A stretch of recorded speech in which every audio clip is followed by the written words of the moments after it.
Live from the Century 21 Showtime studio in LaSalle, Ontario. You're listening to the Nick and Joe Show, where we talk about the people, places, and faces of our community.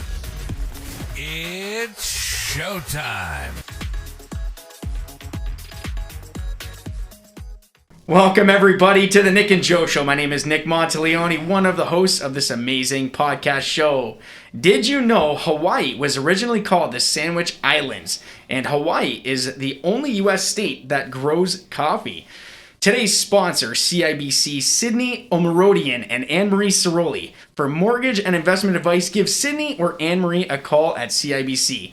Next to me, I have Joe Monteleone, my dad, and the host of the show as well. Dad, go ahead and introduce yourself and our guests.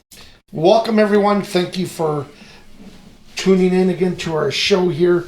Today we have a co-host again, our regular guy, Charlie Hotham from Hotham Building Materials. Welcome, Charlie. Thanks, Joe. Thanks, Nick. Glad to be here. The guy behind the mask. I love the mask, by the way. And also our special guest. We have a person here that is from Lifetimes on Riverside, a retirement residence located at 3387 Riverside Drive East. Lifetimes on Riverside, formerly known as Central Park Lodge, is located along the Detroit River with the convenience of the city of Windsor close at hand. Our residents only enjoy the picturesque view of the river and the tranquil settings of our landscape gardens and courtyard as they go about their daily activities. With us today from Lifetime's Holly Kirk McLean. Welcome, and you're the Director of Community Relations at Lifetimes. I am. Thank you for inviting me today. I'm excited to be here. Well, great. So, your bio of your place, interesting and all that. And when I looked it up, I didn't know it was a retirement residence. I always thought it was one of the high-rise apartments. Yeah. So, I said to myself, oh my God, I've gone down Riverside Drive many times. Charlie, we better stop going to the yacht club for a couple of cocktails. That's why our car gets pulled into there. We're getting to that age. So tell us a little about your wonderful place there. Sure. Well, Lifetime's on Riverside Retirement Residence. We, our motto is making every moment matter. And so we are one of the few homes in the area that we do independent living, but we also do assisted living and enhanced care. And we also have a secured floor to support people with dementia. And, an interesting thing that we have discovered is we've actually, we have couples that are on that secured floor because one partner has dementia, the other does not. They don't want to be separated, nor should they have to be. So they stay on that floor together. And it's nice because then the partner that doesn't have dementia, when they need that break, they need to that little bit of time for themselves.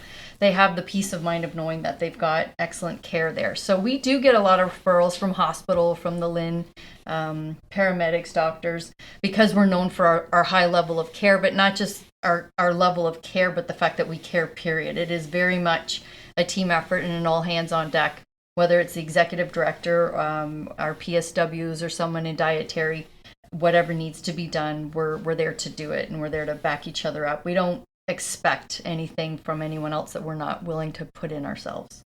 Wonderful. I think a lot of the people listening, a lot of people get confused of the terms nursing home, retirement home, assisted living. Can you kind of quickly give maybe the differences between some of those? Because I think a lot of people always kind of scratch their heads and use those terms interchangeably. They do. And to be fair, there's a lot of people that need to have this conversation with their parents, and their parents just don't want to have it because they think nursing home and they think of the home their parents were in. And it's very different now. It's regulated. There's a lot of things that are in place that were not back then. So when someone tries to have this conversation with their parent and right away they're met with, no, I am not going to a place like that, understandably so, based on what their experience may have been. Retirement home is usually private owned. So it's private owned. There's no subsidy. A lot of them are independent living only, so they don't provide additional care. If something happens and somebody needs care, then they generally have to look for somewhere else to go. which is why for us, and there's a few of us in the city, but we feel that somebody should be able to age in place. If you've made Lifetimes your home, you shouldn't have to leave because you've had a change in health or a decline in mobility. So we will do our best to support you right through.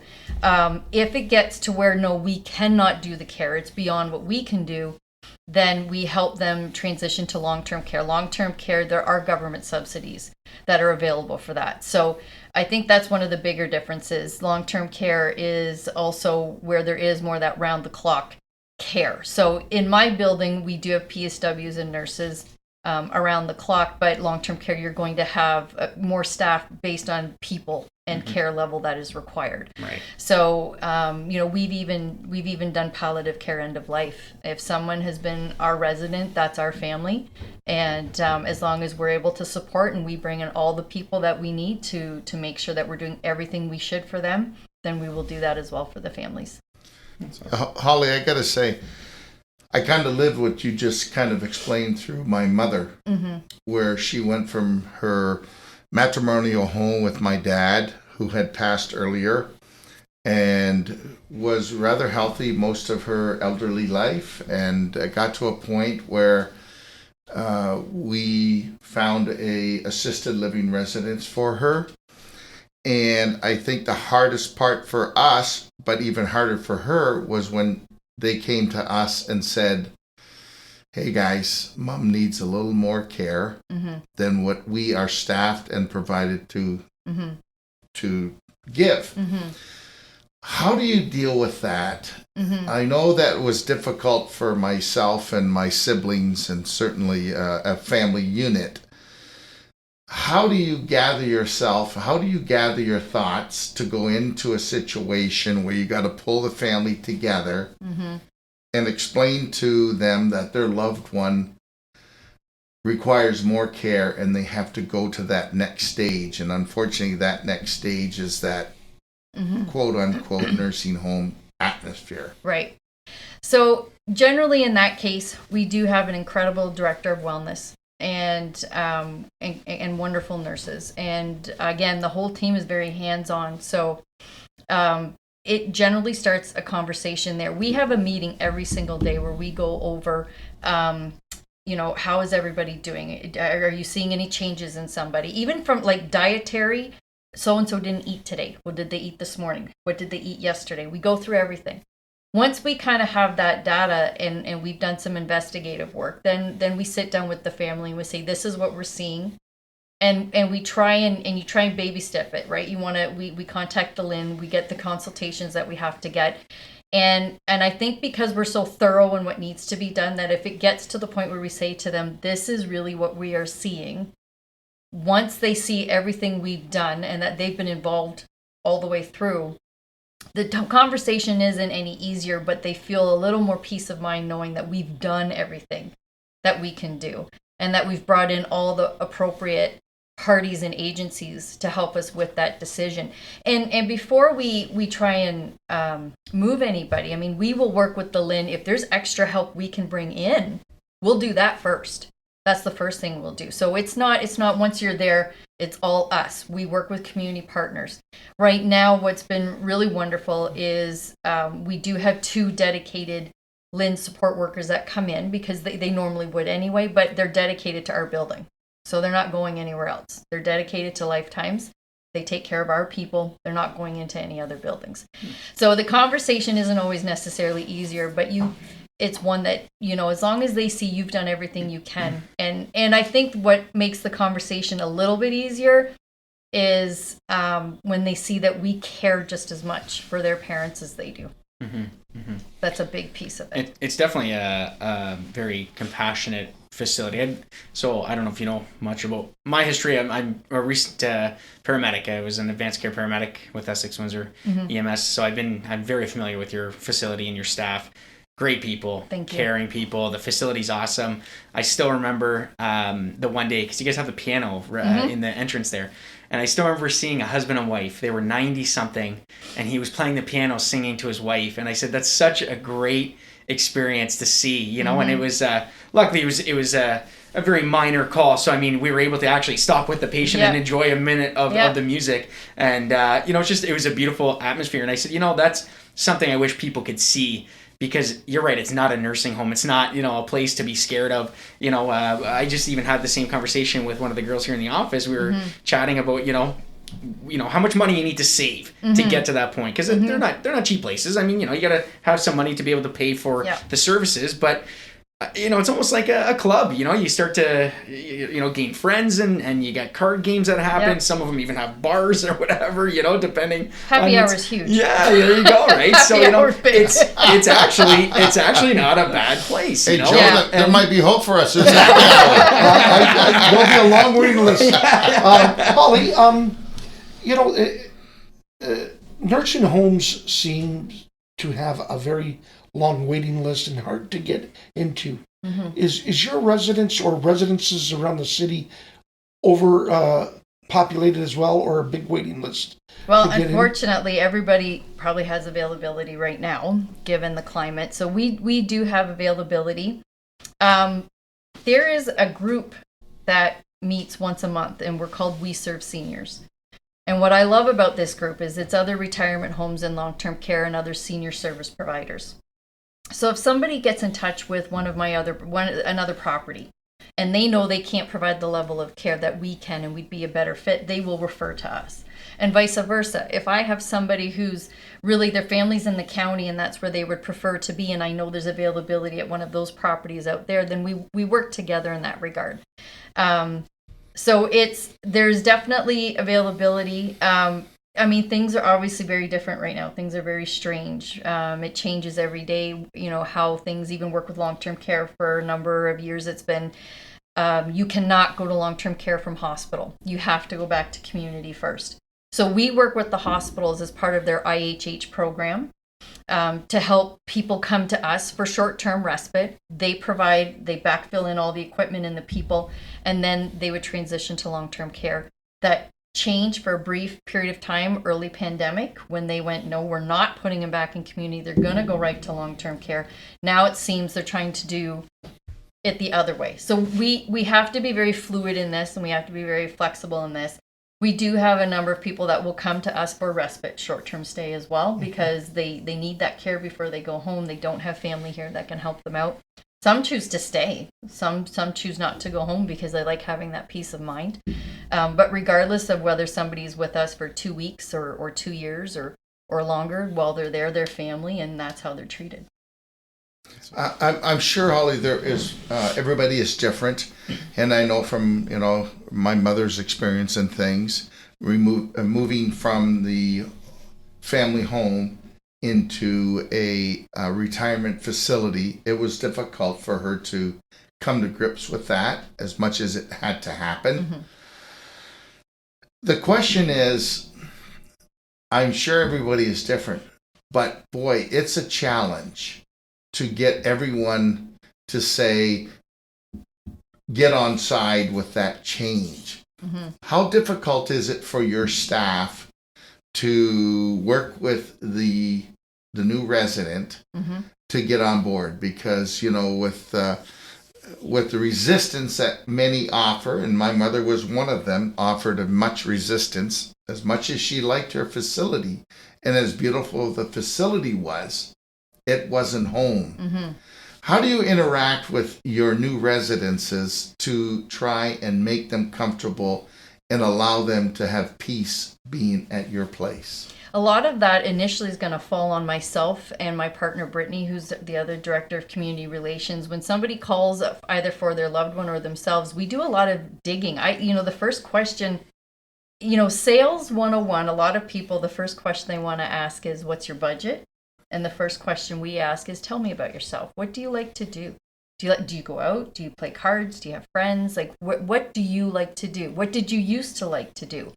It's getting to know who they are as a person, and then really finding out where they would be a good fit with what other people in the retirement home. So it's making those early introductions, and it's making sure when they move in that they're not just sitting in their rooms, that they're not just kind of lost in the shuffle. 21 days is the magic number. For whatever reason, 21 days, they make it there 21 days. It's then they're in a routine. They get settled. Things are good. I always tell people the story, especially when they bring someone in for a tour. And you can tell they walk in that door and they're like, this isn't happening. I'm not doing this. You can just tell. And so I always, I share this story. My grandma Kirk was living up in Blind River. She was still cooking on a wood stove, heating half the house with a wood stove. She was still doing all that. And when they decided we were going to move her back to Stratford, I thought, this is not going to go well. And she moved into a retirement home. And I went to see her the one day, and she wasn't in her room. And I kind of panicked because I'm like, she ran away. Like, where'd she go? Like, this isn't good. And I found her in the activities room. And this is where our activities director plays a large role in this. Once you find out what they like, then they sort of help roll out that red carpet for them. She was painting. I had no idea my grandmother was an artist. I had no idea. And so when we talked, she said, she said, I thought I was going to lose so much freedom, and I didn't realize how much freedom I was going to gain, because it was taking everything out of me to keep the house, take care of it, look at, she said, I spent so much time trying to hang on to those things. I didn't get to enjoy my retirement. Well, now she's like, now I can paint, I can read, I don't have to cook, I don't have to clean, I don't have to do any of this stuff. She goes, I have so much more freedom now. So it's helping them kind of wrap their head around it, because it is a big decision. If you've lived in the same home with your partner for all those years, you've raised your children, there's memories there. There's memories, good memories. So it's our job to find out, how do you continue that going? How do we keep memories happening? It's just going to be in a different way. It's helping them get over that fear and realizing that there's more to it than, more, again, the old school thought of a nursing home. Yep. Some great conversations, guys. We're going to take a quick couple-minute break, and we'll be right back. So what do you think so far? Do you love us? Want to hug us? Want to send us some money? Yeah, I didn't think so. You're listening to The Nick and Joe Show, and with some guy named Chuck. If you're listening to the show on Apple, Google Podcast, Spotify, iHeartRadio, or Tunein, you can watch and see our beautiful mugs on social media, Facebook, Instagram, YouTube, and our website, C21Showtime.ca. We hope you're having fun. We know we are. This is The Nick and Joe Show. Welcome back, everybody, from the break. Again, The Nick and Joe Show. Nick Monteleone here, and Joe Monteleone right next to me, the co-host. And Dad, go ahead and introduce who we have in the room, and we'll give it off to Charlie maybe for the first question.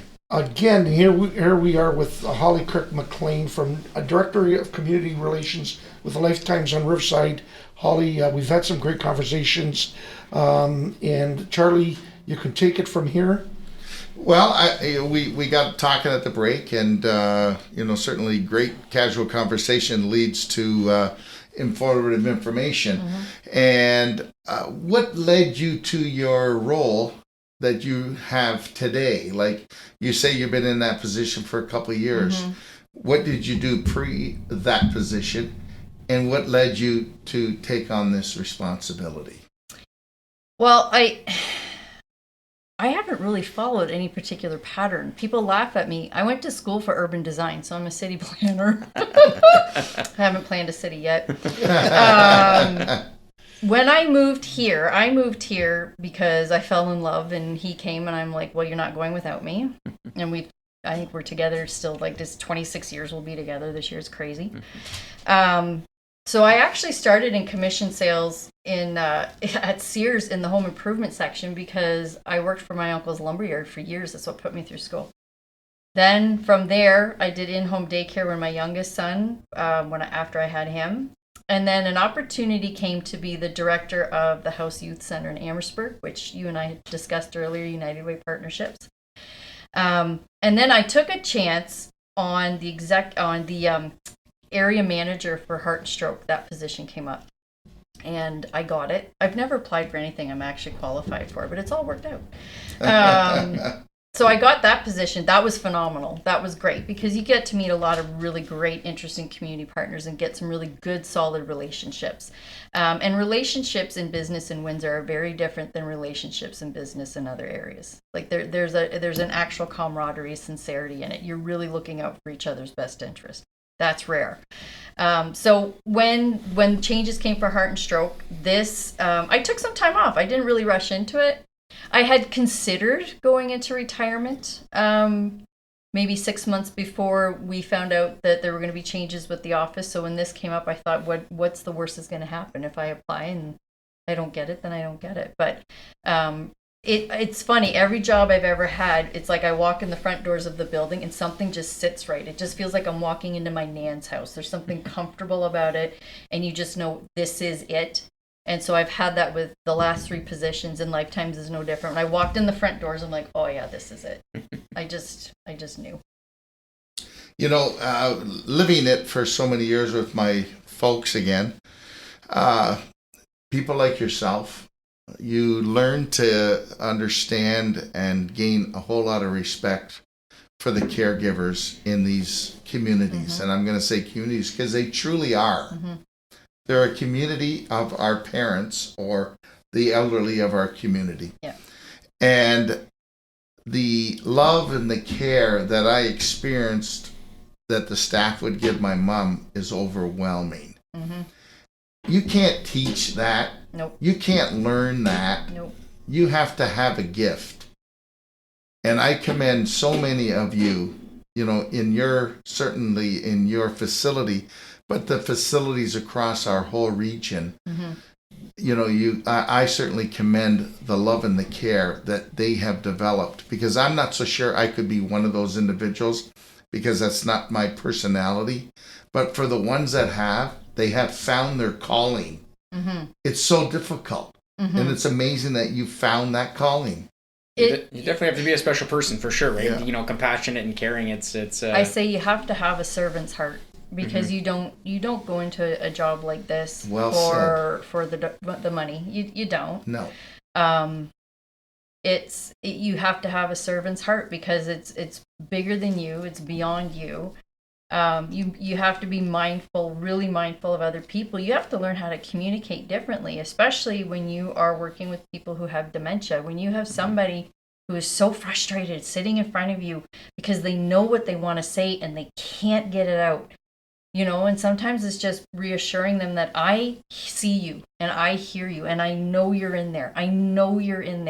And I'm just going to sit here with you. And sometimes it's just being that presence, right? And you're right, it is a special heart. And I was saying to Joe, you know, even our maintenance manager, he just got a puppy. The puppy's been there every day this week because he's training, but all of a sudden he just disappears, and you go to our floor where we have people with dementia, and he's got the puppy up there visiting people, and he goes to different spots. You know, it's just those things, so they can have some normalcy right now and some joy. So, you know, again, it's all hands on deck from the top down. I've watched my executive director, last year, I can remember there was somebody who was just needing some TLC, and I could hear her talking when I happened to walk by. She was in there, washing this woman's feet and helping her because she was having issues with her feet, and just like, I don't know. I hope there's other places like this. I don't know. But when you have that sort of example from the top, that certainly needs to be a reflection all the way through the entire Holly, building. We touched on it earlier as well in conversation, and a little what Charlie's saying. You know, everyone in this industry, they're absolutely special people. Unfortunately, with the outbreaks that are going on today, you know, there's a bad rap given to the industry, because in the end, everyone's trying, everyone's working hard, and you know, there's not one place or the other that's better or not. Unfortunately, sometimes luck plays a part. Everyone's learning and so forth. And I commend you, because I did ask Holly coming in, how is your place doing? And you basically said right now you're COVID-free. Congratulations. Thank you. You know, and so whatever you're doing, keep doing it. But you know, that awful disease today, it has no barriers, it has no walls, and unfortunately, as good as a job everyone is doing out there, it's that blind war that everyone's trying to fight today. And going and where this is leading to now, you have a lot of vacancies or more vacancies than ever. Do you ever see it coming back to maybe some kind of normalcy? Because we had a gentleman last week in our podcast.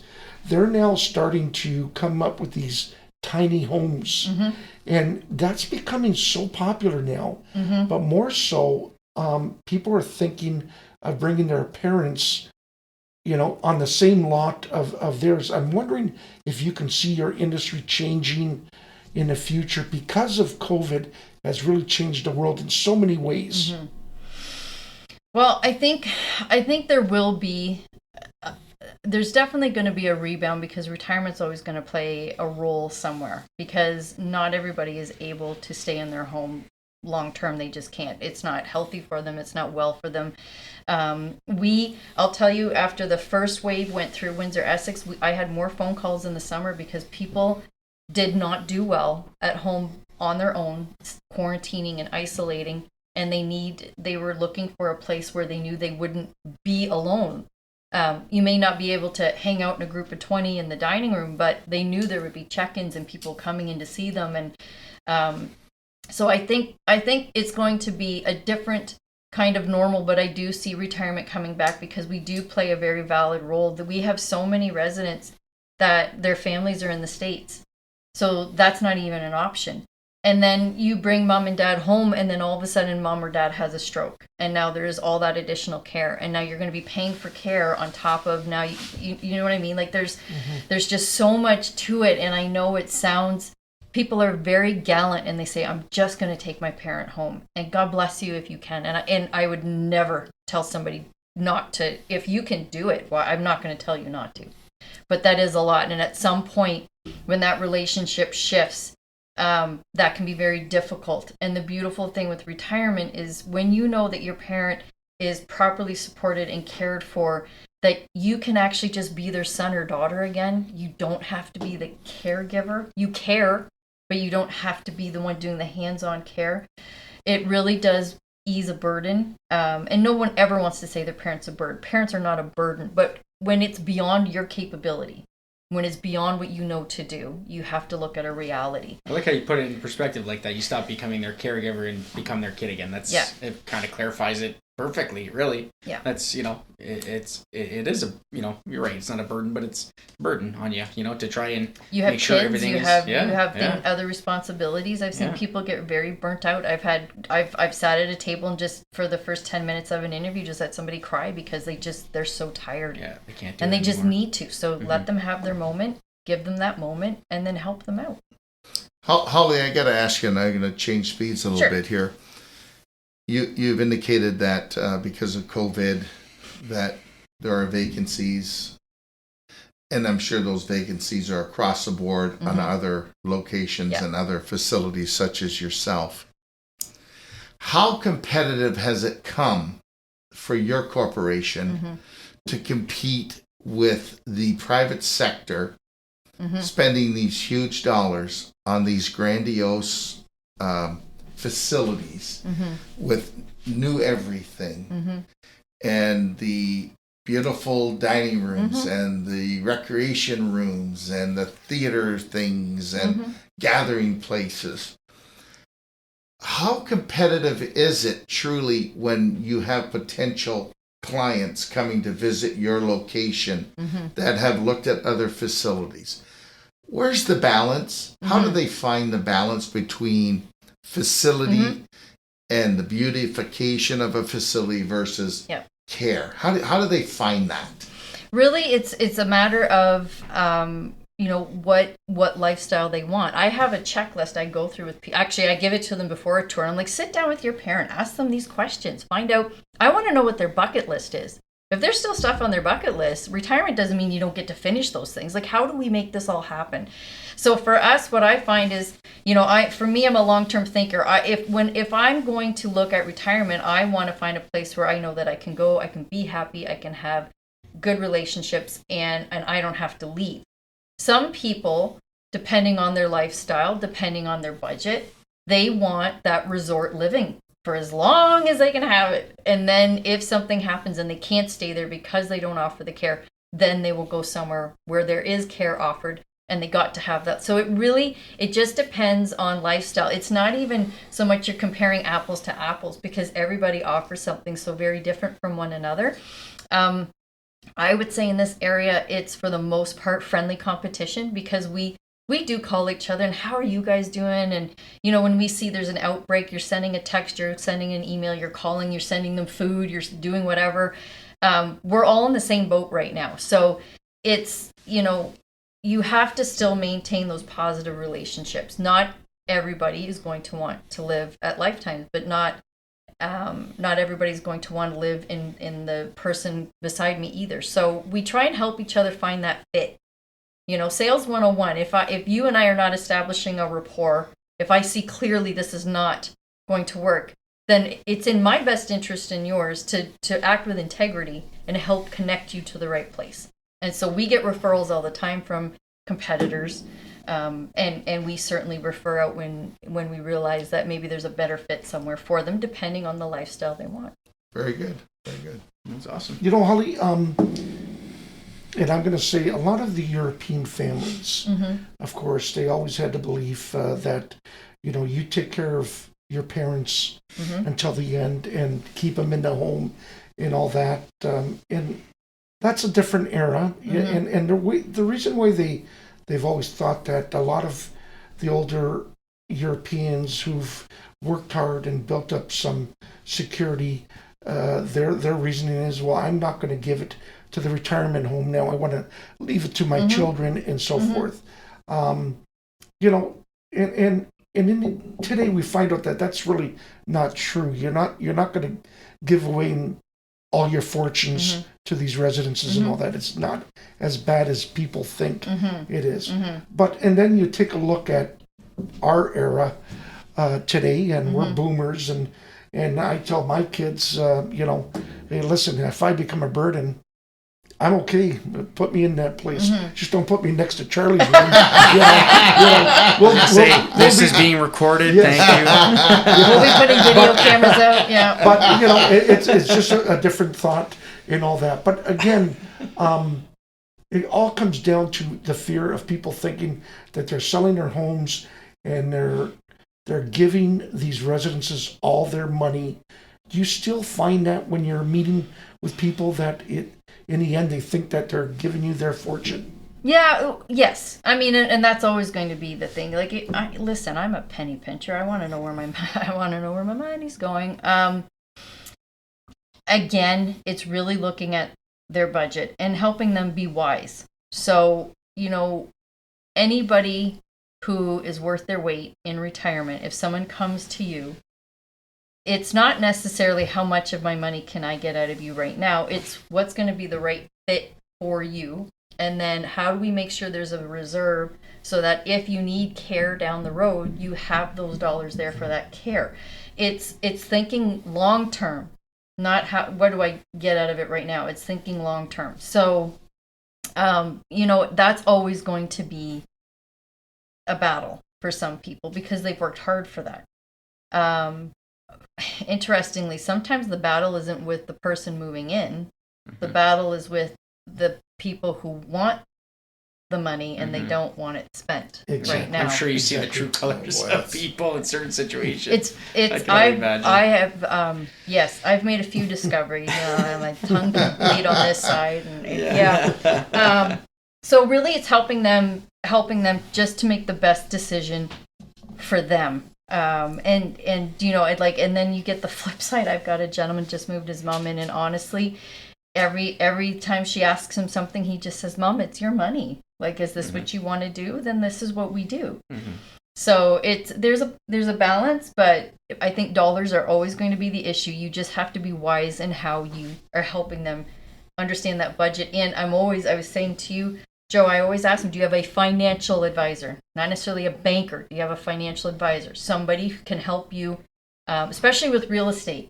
This is the perfect time for somebody who is looking at retirement to sell their home. They're going to get more money out of it now than they have in years. So how do you get the most, invest it wisely so that you have that long-term financial plan there? Mm-hmm. It's interesting. That's definitely something that people got to think about for the future, and save up the money for their opportunity to be able to retire comfortably and get taken care of and enjoy that community, the retirement community, right? So yep. Well, that's I think that's yes. that's Well, everyone, time, thank you again for tuning in with our podcast show today. And Holly, thank you for being here. It's a topic that can go on for hours because so many people are infected in so many ways. But thank you for sharing your story with us. Thank you for and all your staff for being again in the front row of this trying times. And I know that you got to go through those doors every day wondering, wow, are we the next place to be hit? And congratulations on so forth being today I'm COVID-free. COVID-free facility and all that. Charlie, as always, thank you very much. And pleasure, Joe. Charlie, pleasure. At least we can say now we have the first contact to our next residents. Our future residents. And Holly, I just want to say real quick before we sign off that, like Joe just indicated, I commend you and your staff, as I do commend people across the board at all locations. Having lived it for so many years with my mom, you people are very special. Our community is very lucky to have such dedicated staff like you and your people across the board to take care of our loved ones. Thank you. So if you're looking to retirement, or if you're looking for thinking of changing and selling your home, whatever, give Holly a call. She will make sure that you're comfortable in your retirement years. And everyone, thank you, and it's showtime.